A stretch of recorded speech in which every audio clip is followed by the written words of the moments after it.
They take him into custody without incident.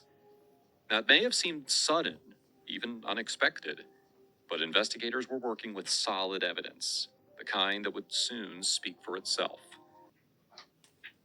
I guess she gone out. Yeah. I don't know her. Don't know her at all. No. I've Never never had seen her. contact with her. Never. We had to go through this whole process where we let us with you.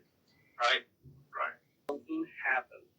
The tactic finally seems to work as Daniel's wall of denial begins to crack.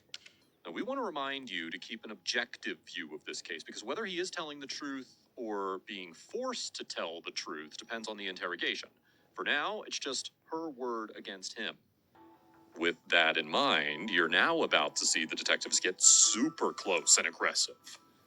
My old boss, he used to have this saying, if you mess up, fess up. Yep. Did you mess up? But I also want you to think about your family. Honestly, I don't know. Well, you have to help me cross that bridge because I can't go over it by myself. I don't understand. I'm not in your shoes. Correct. But what I don't believe is that you sat next to her and that's the whole interaction that you had. Roughly 15 minutes.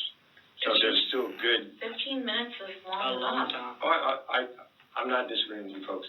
Nothing that you're saying is lining up with the video. Nothing that you're saying is really started to plummet. Nothing is lining up. I've been doing this for quite a while, and when the facts don't add up,